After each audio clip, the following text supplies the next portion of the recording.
Talktainment Radio Worldwide Sound. Talktainmentradio.com. We give you a reason to come. The world's greatest radio. We give you a reason to stay. Radio, the way it should be heard. You got the power.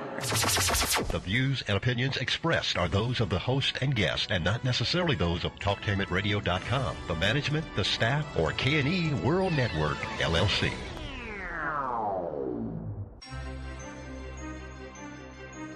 This is the compensatory concept with Mr. Neely Fuller, heard exclusively on talktainmentradio.com, the world's greatest radio. Radio, the way it should be heard. And now, Mr. Neely Fuller. If you do not understand white supremacy, which is racism, what it is and how it works, everything else that you understand will only confuse you. Only confuse you. Only confuse you.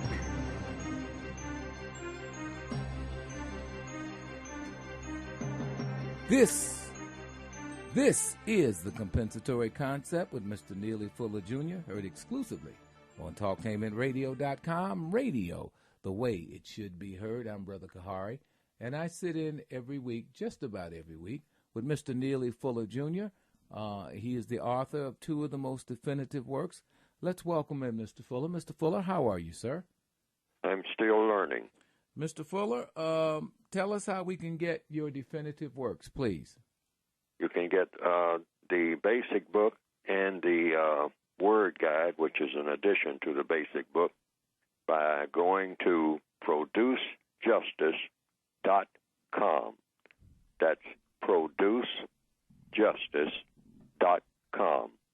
And what you come up on your screen is a brief description of the basic book, which is a textbook workbook for thought, speech, and or action for victims of white supremacy. And then there is a compensatory counter-racist word guide. That's an addition to the basic book. And that's a book that has words in it about how to use words in a compensatory counter-racist fashion, what questions to ask about words that other people use, et cetera, et cetera. It's similar to a dictionary, but it's not a dictionary. It's a word guide that will help the individual person better understand and use words in a manner that will best counteract, hopefully, the system of racism and hopefully replace that system with the system of justice, which would mean, in a compensatory fashion, guaranteeing that no person is mistreated and guaranteeing that the person that needs help the most gets the most constructive help in all areas of activity. That's what the books are designed for. And they are addressed to the individual person. Organizations, people who are members of organizations can use the books, but as individual persons. They are not addressed to organizations. That's why I call it the compensatory code concept. Individuals need something that addresses their individual problems because people are individuals before they are members of anything. And so I address the individual victims of racism in both of these books. The individual person who is a victim of racism. Mr. Fuller, what does an individual mean? Is that different from being single? Is that different from being one? What does the word individual really mean, especially in the context of white supremacy? It means the individual is not, you can't divide a person. A person is an individual. Even twins, when they're born, they're individual persons. Even though a person will say, well, they're just alike. They're not just alike because they're separate persons, sometimes even with their heads joined together, because of some discrepancy of some type. Sometimes people are born with their heads joined, but doctors will immediately start figuring out a way to separate the two so that they become individual persons. Now, they can interact with each other once they are individual persons, like all people interact with each other as individual persons, but no person should give up his or her individuality. Each person has an assignment.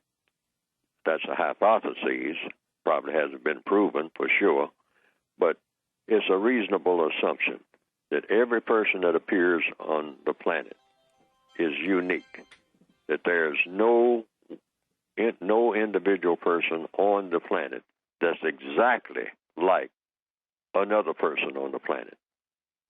Each individual is different, and that difference should be given regard to. People shouldn't be just lumped together and assume that one person is exactly like another person. The fact that there are two people with two sets of hands and ears and feet, a brain, two people, that should be recognized and should be given serious regard to, because not even twins, like I've said before, think exactly alike. They're not thinking the same thing at the same moment all the time. They're not doing the same thing at the same moment all the time. So that is easily recognizable right away. This should be given serious regard to, and people should be recognized as individuals, and then they interact with each other in a constructive manner. In fact, there's an old proverb that says, "He who does not know one thing knows another," which means everybody's supposed to contribute what he or she knows that can contribute to a better society when they interact with each other. And individuals should only interact with each other when they have something constructive to say or do. That's the way the world should be run. It's not run that way, but it should be run that way. That individual people only interact with other individual people when there's something constructive to say or do. Otherwise, they should remain, you might say, quote, unquote, isolated individuals until they can think of something constructive to say or do. That way you have a guarantee that when people interact with each other, the result is always constructive. That's what we should be headed for, under an umbrella we might call the quality relationship, versus what we have now, the tragic arrangement. And I gave, in the compensatory codified word guide, I gave a title to this tragic arrangement, or rather I broke it down. The people of this planet right now interact with each other in a very tragic manner. And that's tacky, trashy, and terroristic. And it doesn't get any better than tacky.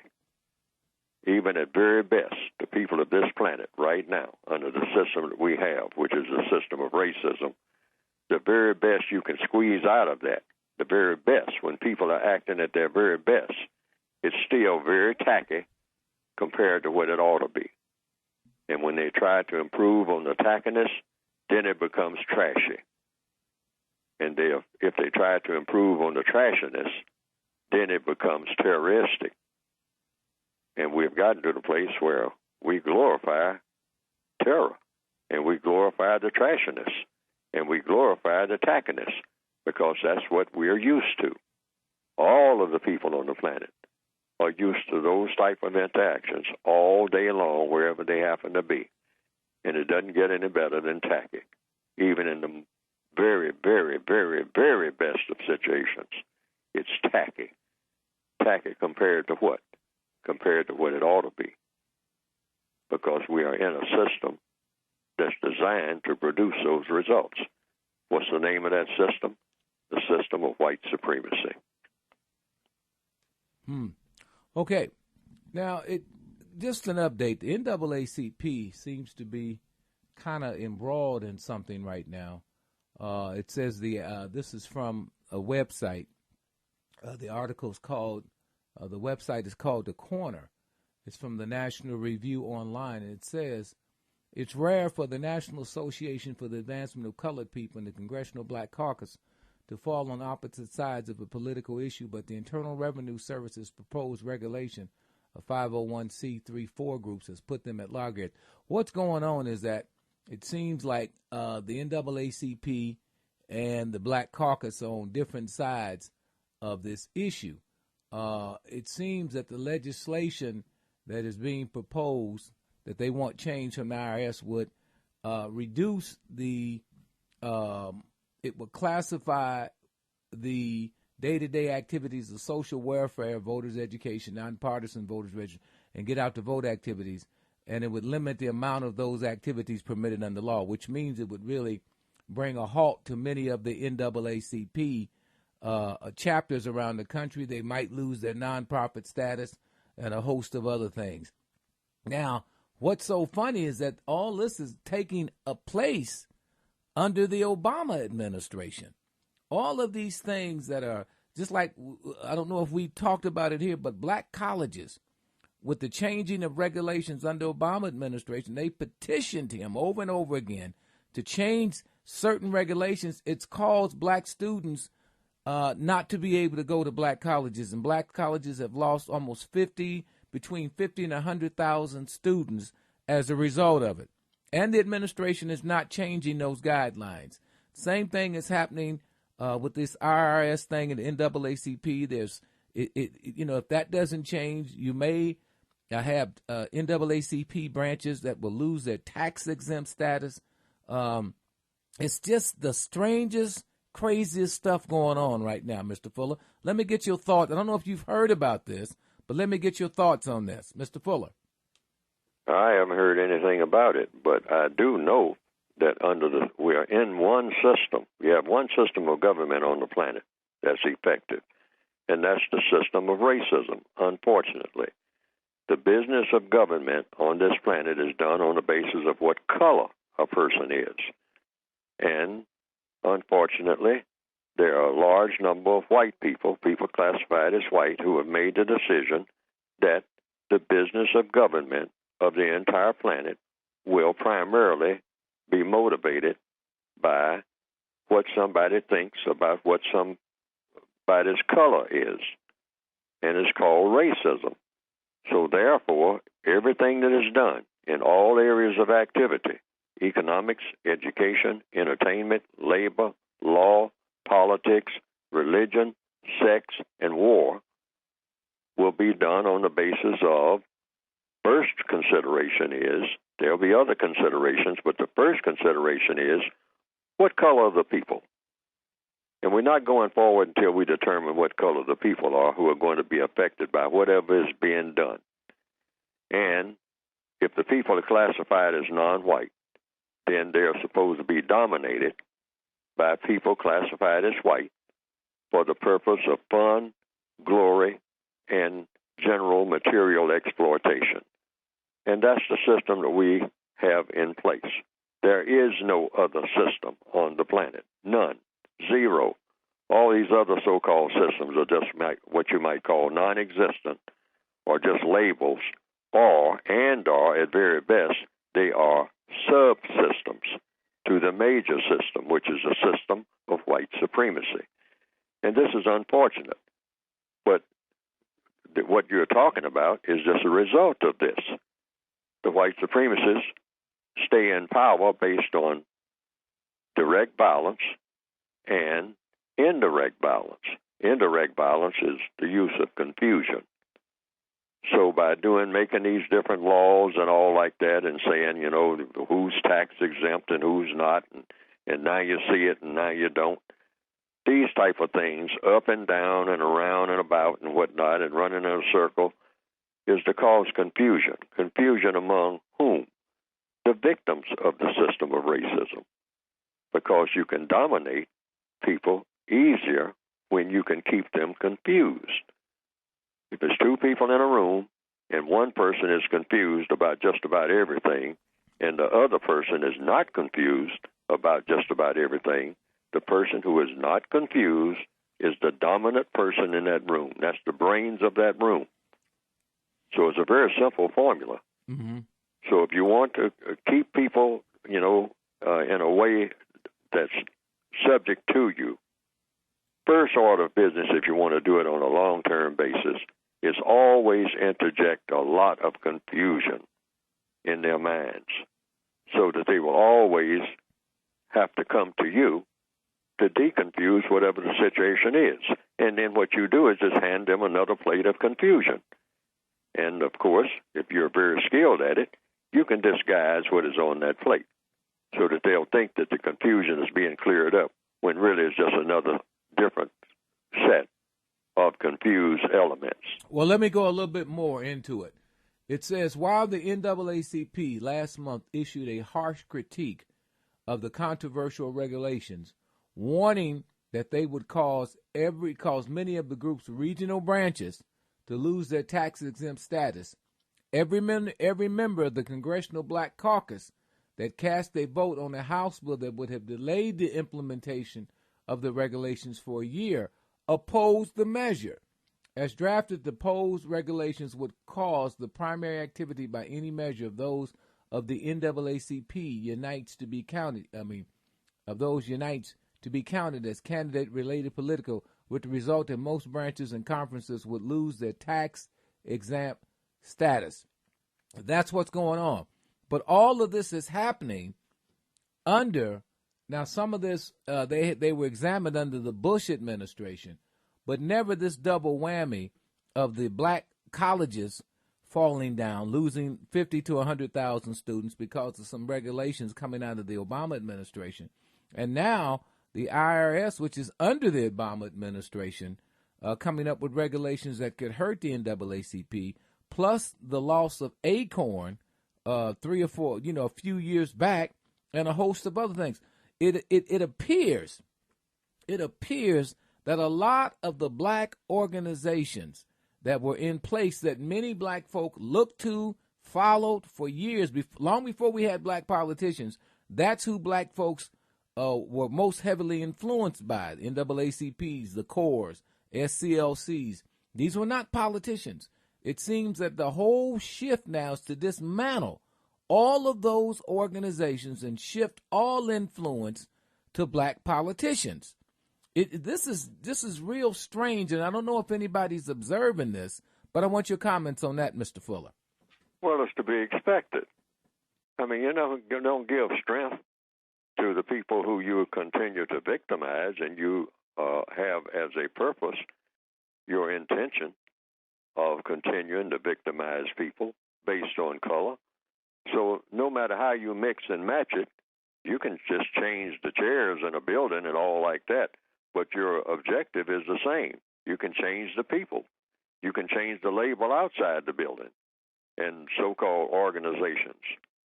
I mean, all so-called organizations come under the system of white supremacy if those so-called organizations are supposed to be run in behalf of or run by non-white peoples. You're under the system of white supremacy, regardless of what the label says. Black Caucus, that comes under the system of white supremacy. NAACP comes under the system of white supremacy. A black president comes under the system of white supremacy. It's all the system of white supremacy. Any way you shake it up and pour it, it's going to come out that way. And that's all you have to do is just walk into any situation. It's there, whether you see it or not. It's there. The white supremacists are operating full tilt. There's no such thing as in so-called, quote, unquote, independent organization that black people have, non-white people, anywhere on the planet, organization, country, province, town, whatever. If it's non-white, it comes under the system of white supremacy. And this is what we have to realize and understand. Therefore, we'll forever be walking around scratching our heads as, why is this happening? Why is that happening? It's all under the same system. You have to get rid of the system, really, the whole system, all of it, and replace it with a system of justice. But in the interim, you always assume, in a situation you walk into, oh, this is just the white supremacists at work. I don't care how you shake it up and pour it. I mean, when you look around, and you don't have to look very far, I mean, if you really know what you're looking at and seeing what you're looking at, you'll say, this is just another white supremacist setup. I mean, they are allowing. Now, the people who are there may be sincere, both white and non-white. They are white people, presumably, who don't believe in racism. But those white people are part of the only system of government on the planet. Like all of the non-white people are part of the only system of government on the planet. It's not like 3 or 4 systems. All this talk about, you got socialism here and you got communism there and you got capitalism over yonder. I mean, no. You have one system of government on this planet. This is something everybody has to realize if we're going to get anything done. And that's the system of white supremacy, which means dominating and mistreating people based on color. That's all that it is. There's nothing else. So we don't have to keep going around on these circles saying, now, what organization is doing this today? What organization is doing that today? What is the Black Caucus going to do about this, that, and the other? No, you ask, what are the white supremacists going to do about this, that, and the other? Because that's the only voice that counts. Okay, let's go to a caller. Caller, you're on the air with Mr. Neely Fuller. Go ahead. Caller, you're on the air. Go ahead. Okay, well, I thought we had a caller. I guess sometimes when you think you have somebody, you don't have them. So you see that this is what this is all about, is just trying to create some conflict, leave people confused, having them fighting amongst themselves. Is that what you're saying, Mr. Fuller? Just another scheme to do that. That's the first suspicion. It's the usual suspects. Now, there's no way to prove it because there's nobody to prove it by. I can make these statements, but I cannot prove these statements. If I was going to prove these statements, who would I go to prove it? I mean, just name someone that I could go to. I can't prove it. But if you just look at things as an individual person, which is what I address my works to, my books, just go and look, because I always say don't believe anything that Neely Fuller says. I mean, he might be a crazy person. He might be a hired gun by the white supremacists, even to say the things that he's saying. But just walk into any situation yourself and keep your mind clear and try to be objective. Don't believe anything that anybody says until you go and take a look yourself. Okay. Become a part of everything that's going on, and then see what you come up with yourself. Okay, Mr. Fuller, I believe we've got the caller's return. Caller, you're on the air. Go ahead. Okay, sir. Caller, you're on the air. Go ahead. Caller, you're on the air. I wonder if we're having some. Anyway, I'm sorry about that, Mr. Fuller. Go ahead. You go ahead and complete what you're saying. Yes. In fact, I have a basic statement. How does one find racism? By looking for it everywhere, in all areas of people activity. That's how you find it. You got to go in looking for it, because it's there. I mean, there's no way that you're going to come out of that situation, according to what I'm saying. And if you're looking for it, you will see it. You're not looking for something that's not there. If you're looking for it in any area of activity, economics, education, walk in any educational system, anywhere on the planet that's worthy of being called an educational system, you'll find the white supremacists right in the middle of it. Okay? Walk into any so-called economic system. I don't care what you call it. You can give it any kind of label, because they give economics all kinds of labels. Just walk in and see what the controlling factors are. And you might have to stay around a little while. You have to dig, because the white supremacists are masters of deception. They are master magicians. They know how to make things look like they are not. They know how to put plenty of cosmetics on everything.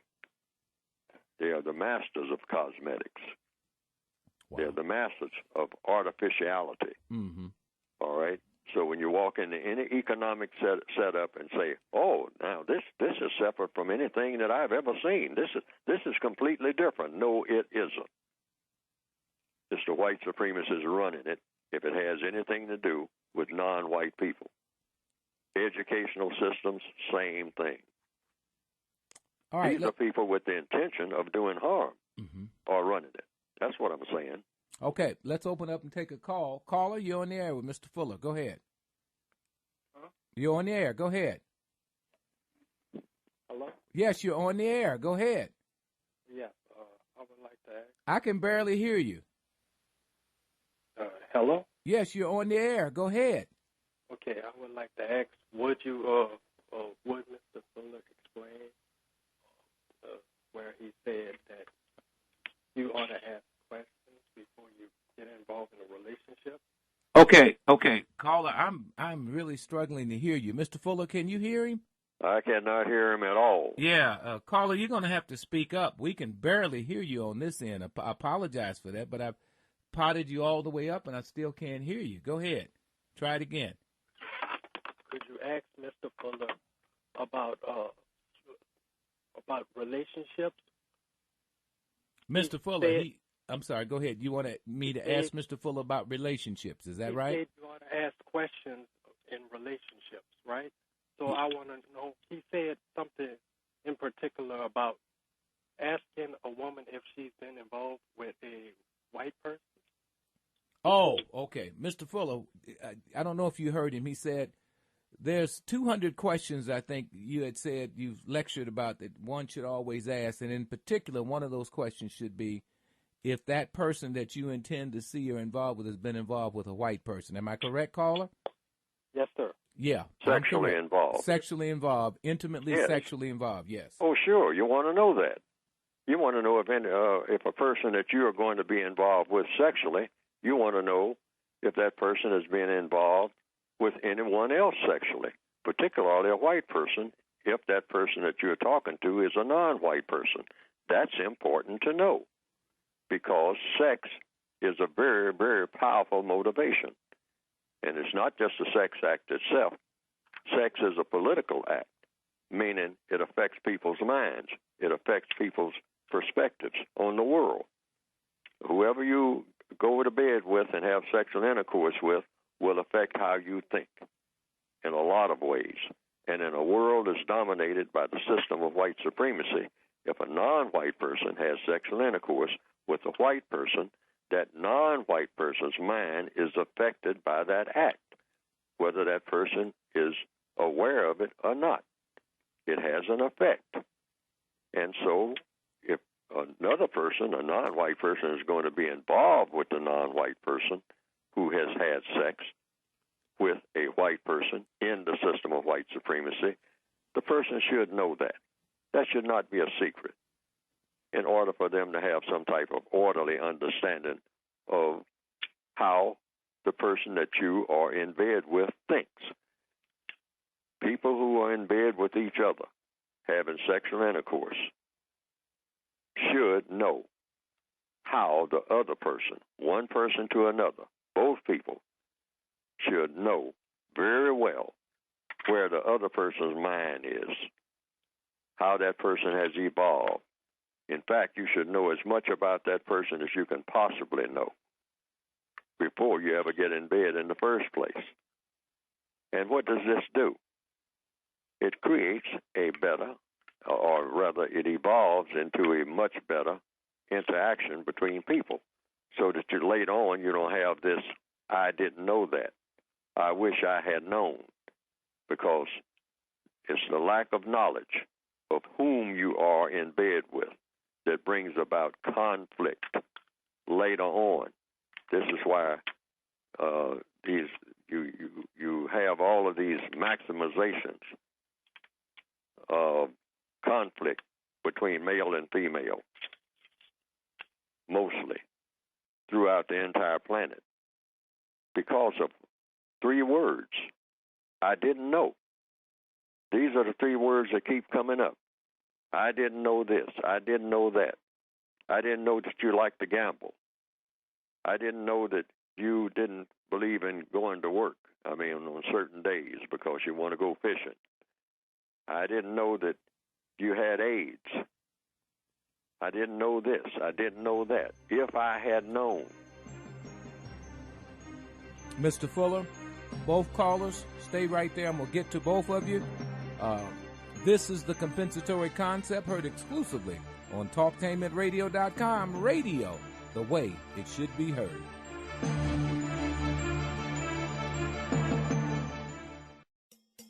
TalktainmentRadio.com is the premier internet radio platform offering 40-plus talk radio-style programs professionally produced, optimized for online distribution, featuring Columbus, Ohio on-air personalities. TalktainmentRadio.com offers listeners diverse programming options covering topics such as arts and culture, love, life and relationships, technology, religion, paranormal activities, local and national politics, women's issues, alongside health and wellness. Listeners can access their favorite TalktainmentRadio.com programs free of cost through the website. Download the TTR app to your cell phone and you can take us wherever you go.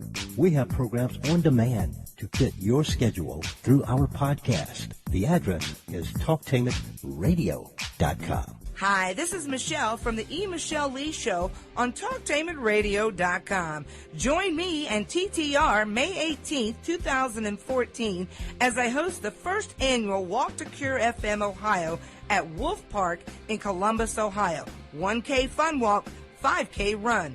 Brought to you by the National Fibromyalgia and Chronic Pain Association. A day of awareness filled with activities, education, inspiration, brunch awards ceremony, entertainment, and more. Special guest speakers, Tony Terry's wife, Ronnie Terry, a sufferer of fibromyalgia, and Jan Chambers, president of the NFMCPA, and me, E. Michelle Lee, your host.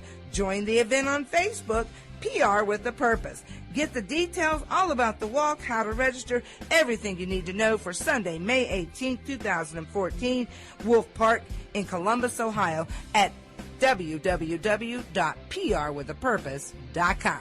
Hey, Carol, that's your third espresso. What's going on? I've just been to my doctor, and he's ordered lots of tests. Blood work, scans, x-rays. Why? Is everything okay?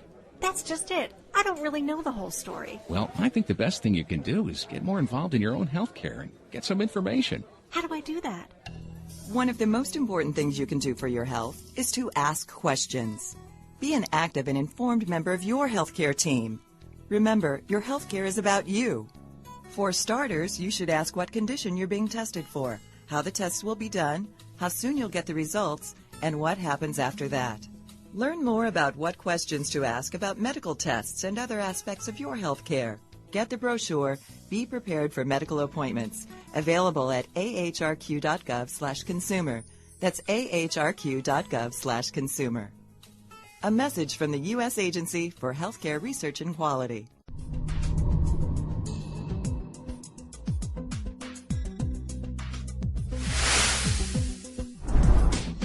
For more than 50 years, the U.S. Small Business Administration has been helping entrepreneurs become large, successful companies. Many of these you recognize: Under Armour, Jenny Craig, Outback Steakhouse, Restoration Hardware, Ben & Jerry's, Nike, Sun Microsystems, FedEx, Hewlett-Packard, just to name a few. SBA's programs and services provide an advantage to help small businesses effectively compete in the marketplace. SBA can help you start a business, from creating a business plan to providing loan guarantee. Training and counseling programs are offered on our site 24/7. See if you're ready to start a business or ready to expand through federal government contracting or exporting. Whether your business is on Main Street or cyberspace, possibilities are endless. SBA, helping small businesses start, grow, and succeed. You can check us out at www.sba.gov.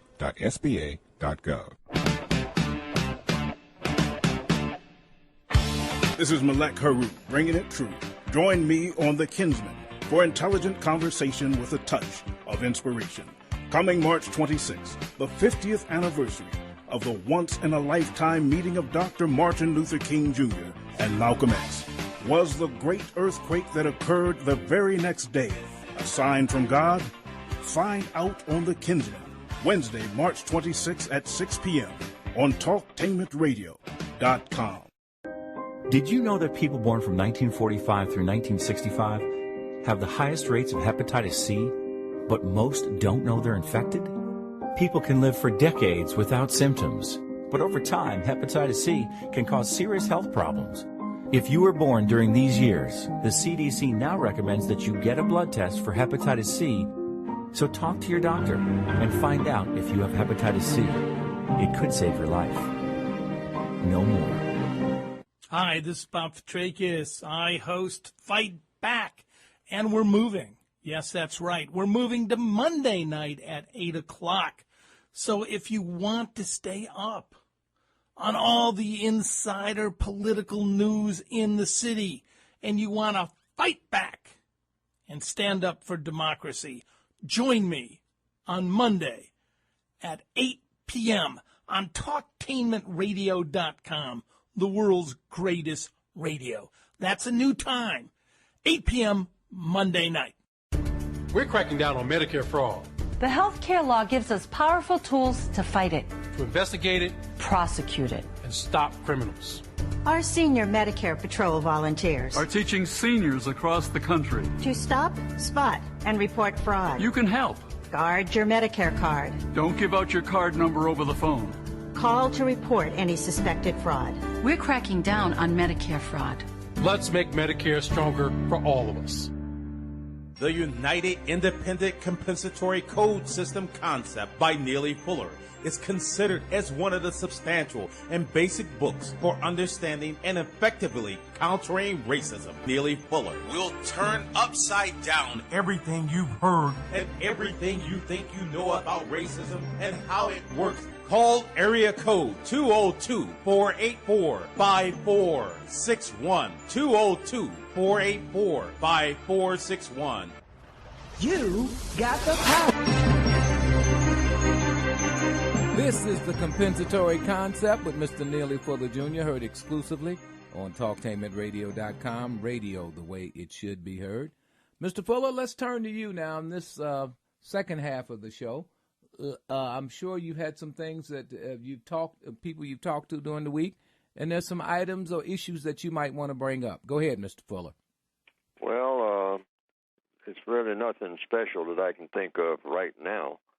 People bring up so many things, just like the gentleman just brought up about how you can improve interaction between males and females. That's always a problem.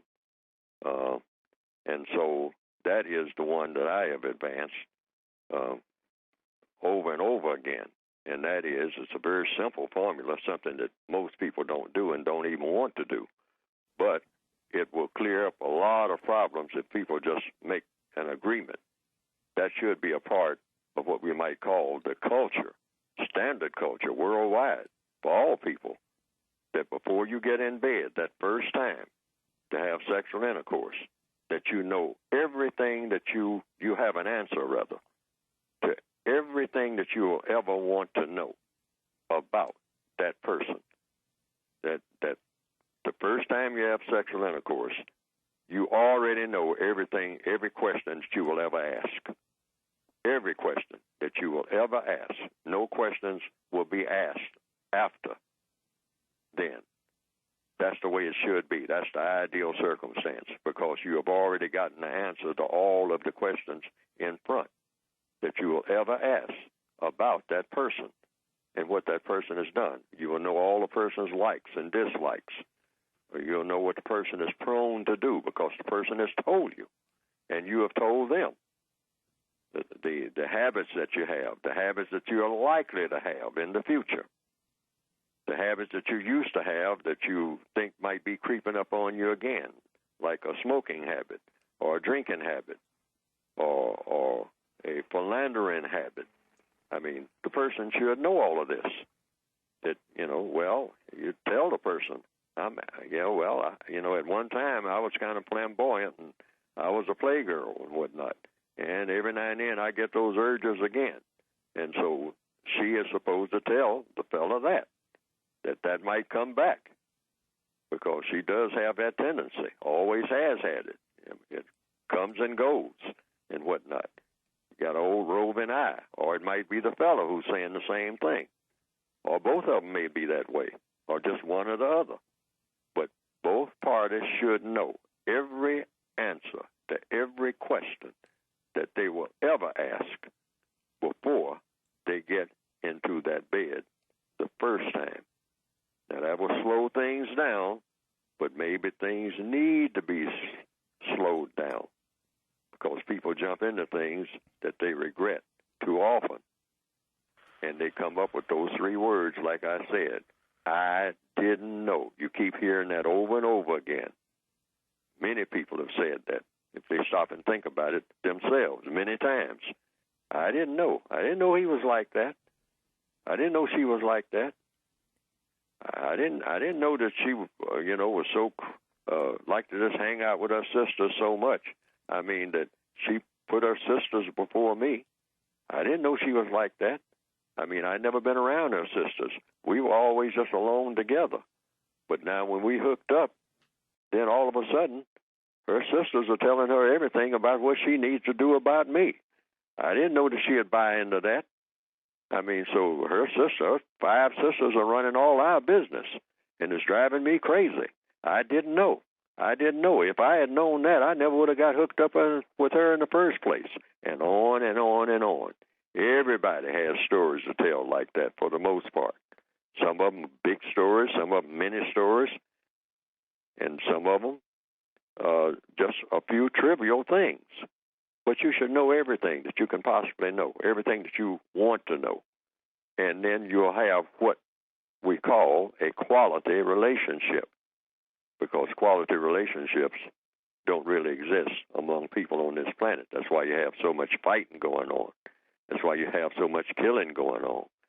That's why the divorce courts and whatnot are always full. And that's why people are hooking up and then breaking up, hooking up and breaking up, and hooking up and breaking up over and over again. It's lack of knowledge and understanding. And what does this come from? Not enough questions were asked and answered truthfully and voluntarily before anything serious evolved. Okay, Mr. Fuller, we have a caller. Caller, you're on the air. Go ahead. Yes, sir. Can you hear me? Yes, I can hear you. Go ahead. All right. Good morning, Mr. Fuller. Good morning, Brother Kahari. Mm-hmm. I have 2 questions. Okay. My first question would be, what visual symbol would best symbolize justice? What visual symbol, Mr. Fuller, would best symbolize justice? That's a very interesting question. Mr. Fuller? Oh, no symbols of justice. None. I mean, you just practice justice, which means every situation that you're in, you try to guarantee each and every day. That's why my book is addressed to individuals. You look around and you say, wait a minute, is anybody getting help that they need? Everybody here. And who is the person that needs help the most? And is anybody being mistreated? Because these are the guarantees you're supposed to get in order to come up with that formula that produces that thing called justice, which has never been done, by the way. And that is guaranteeing that no one is mistreated. That's part one. And guaranteeing that the person that needs help the most gets the most constructive help. And so you don't need symbols for justice other than the practice of justice itself. That is your symbol. Each and every person, wherever he or she happens to be, and everybody is somewhere all the time. So the question that should be in your mind when you're around people, is anybody here being mistreated? That's question one. Question two, does anybody here need help? Out of 10 people say, everybody needs help, because you can make that assumption. But who needs the most help? And what is the nature of that help? And so you find out who needs help the most, because you always start with the person that needs the most help and work back. That's in an office building. That's in a job situation, on the warehouse and whatnot. That's in a little club that you belong to and whatnot. That's in your church. That's in just riding a bus. All right, caller. I mean, on a trip. Caller, you said you had a second question. Yes, sir. That's all right to ask? Yeah, go ahead. Go ahead and ask your second one. Uh-huh. All right. Now, I'm from the continent, so-called Africa, and I was wondering how I would go about explaining the system of racism, white supremacy, to people in rural areas who only see perhaps maybe 3 white people a year. Well, give me an idea of where you are in on the continent. What area? I'm not there right now, but I'm originally from what's known as Kenya. Oh yeah. Nairobi, around that area. Yes, sir. Okay. All right, and so you want to know, how would you tell black people on the continent, more specifically in an area called Kenya, how they would understand white supremacy when most of their interaction is with black people from governing on down? They only see 3 white folks a year. Mr. Fuller? Yes, sir. Take the basic textbook. That would be the first thing I would say. I mean, I'm not just touting what I have written, but I'm saying that would be a start that I would recommend, because that's exactly what I would do if I was in your position. I would take the textbook that I have written, the basic textbook and the word guide, because, whatever language the people might speak in that village and whatnot, the dialects and whatnot, I would try to translate as best I could what is in the word guide, and also the basics that are in the basic book for the victims of white supremacy. The word guide and the basic book. Because this is why I wrote the books. I wrote them for all of the non-white people who are victims of white supremacy that are on the planet. Now, there are non-white people who will say that they are not victims. And one of the first things you say to them is that, well, if they perceive themselves as not being victims, then the book is not for them. The concept is not for them. But if they're complaining about anything, then you discuss whatever it is they're complaining about, and then you show them the connection between what they're complaining about and then these things that are going on outside of their village that are bringing about the problems that are in the village. And these things always leads to one door, the door of the white supremacists. And you explain that to them. You don't try to indoctrinate people. By indoctrination, I mean telling people things and then saying, you have to accept this because I'm saying so. Override your own common sense, or override your own doubts. You don't tell people to do that. You tell them that you're just revealing this to them and you want them to think about it. That's all. Just think about it and see by their experiences and by their own examination, is this is true? If they, first of all, just starting with the problems that they have. That's what you always start with, because counter-racist logic is about solving problems. Our presence on the planet is about solving problems. But like I said on the back of the book, no major problem can be solved among the people of this planet without first solving the problem of racism. Why? Because that is the major problem on the planet. People being mistreated based on color. That's the major problem, and all other problems flow from that. Now, that's either true or false, but I say it's true. Well, okay, caller, does that answer it? Yes, sir, that does answer it. I do have one last question, but I can definitely wait for I guess a second turn. Go ahead, as long as it's quick. Go ahead. All right. Now, Mr. Fuller has described the system of white supremacy as the strongest religion on Earth, I should say. Now, if we are trying to replace it with a system of justice, are we swapping one religion for another religion? Yes. That's a very good question. Yes, we are swapping the religion of white supremacy for the religion of justice. And what is the religion of justice? That's guaranteeing that no person is mistreated, white or non-white, short or tall, male or female. No person is mistreated. We need to center on that if we're going to have that thing called justice, because we're talking about the religion of justice. That's what you will call it. We'll say we're going to have a just religion before we start considering, all of the ingredients of all the other religions. Why not have a religion of justice? Or why not make the religion of justice, even if you say it's a sub-religion, and incorporate it into whatever religion you already have? Because if you don't have a religion of justice, where you're going to try to guarantee that a person is not mistreated and guarantee that the person that needs help the most gets that help, then what is the religion for when it comes to people? Now, a person might say, well, the religion is to worship our God.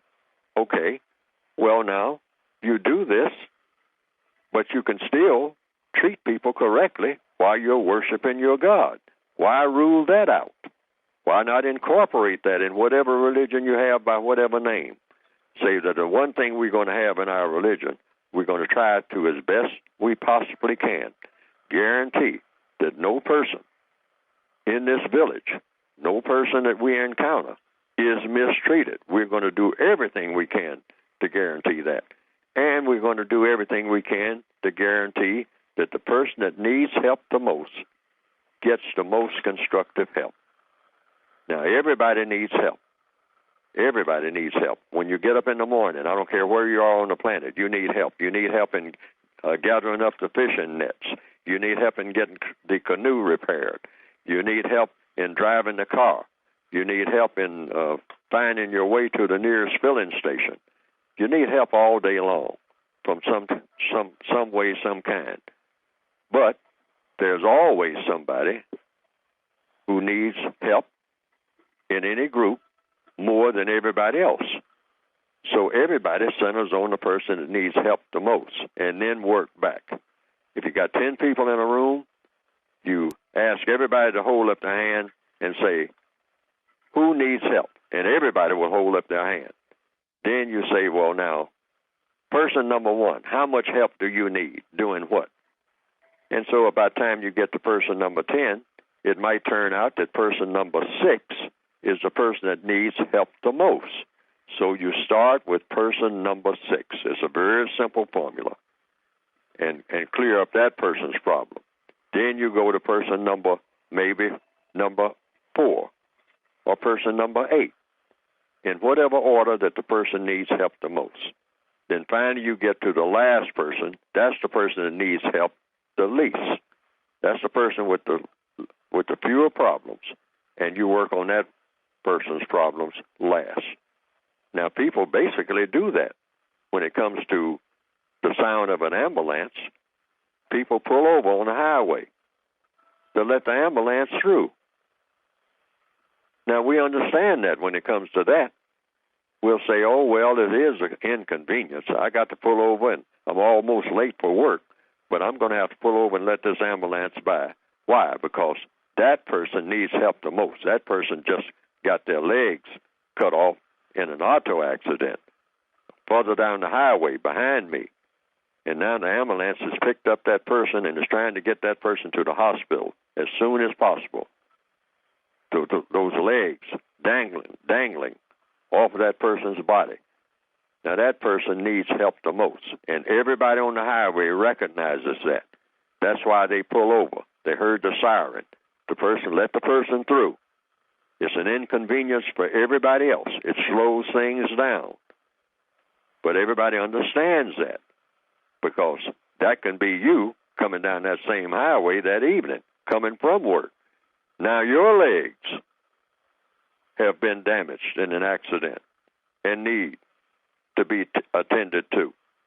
So you want people to pull over, not just block the traffic and say, well, I did it once this morning, I'm not doing it again this evening. No, you do it again that evening. Help the person that needs help the most. That should be a universal principle everywhere. And that should be a part of the thing that we talk about in every government and in every religion. Justice. And describe it in those two parts. Guaranteeing that no person is mistreated, and guaranteeing that the person that needs help the most gets the most constructive help. I underline the word constructive, because some person may come and say, oh, I need help. And say, you need help doing what? Well, I'm short of cocaine, and I want some more cocaine because I need some help getting some. I can't find my dealer. Well, that's not a constructive enterprise.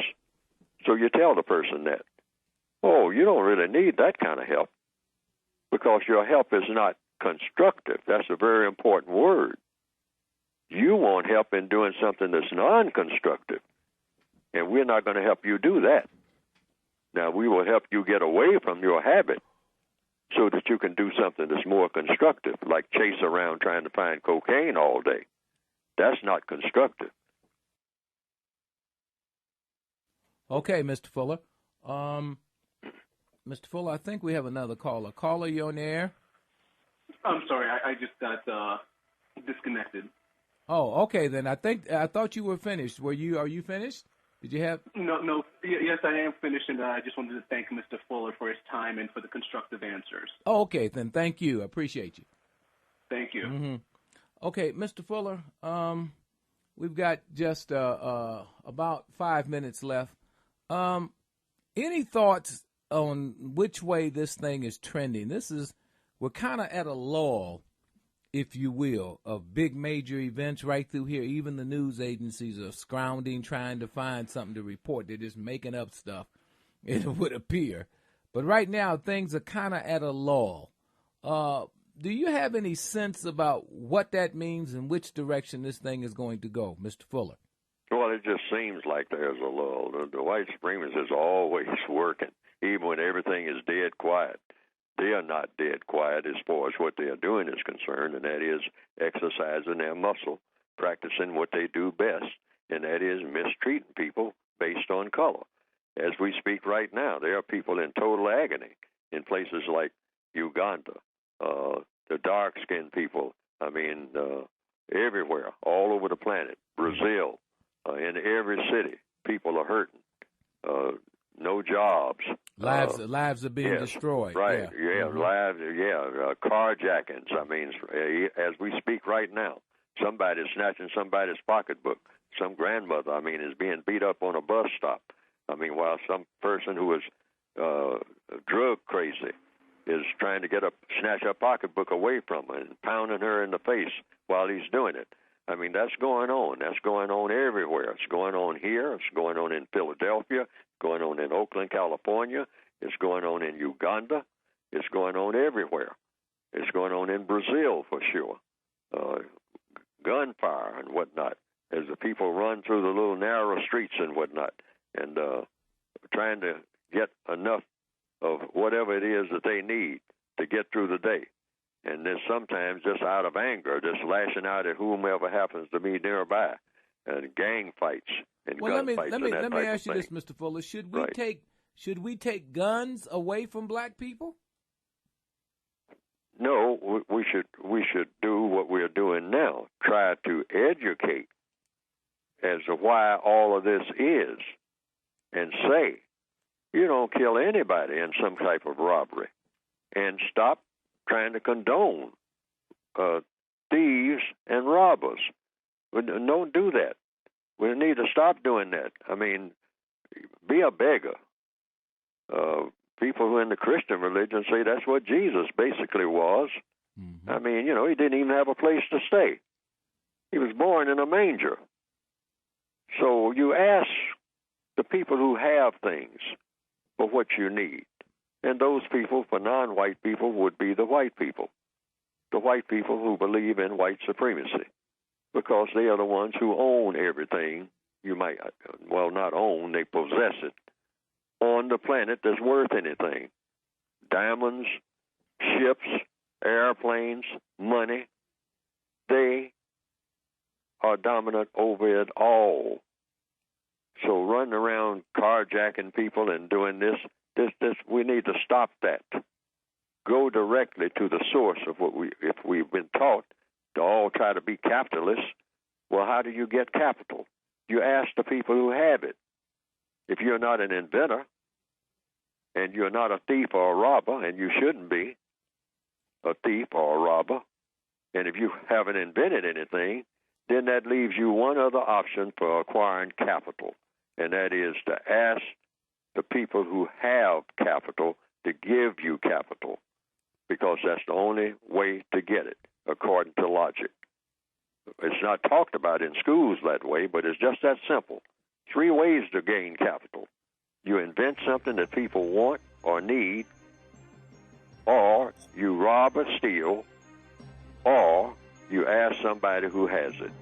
Thank you, Mr. Fuller. Appreciate you always. Thank you.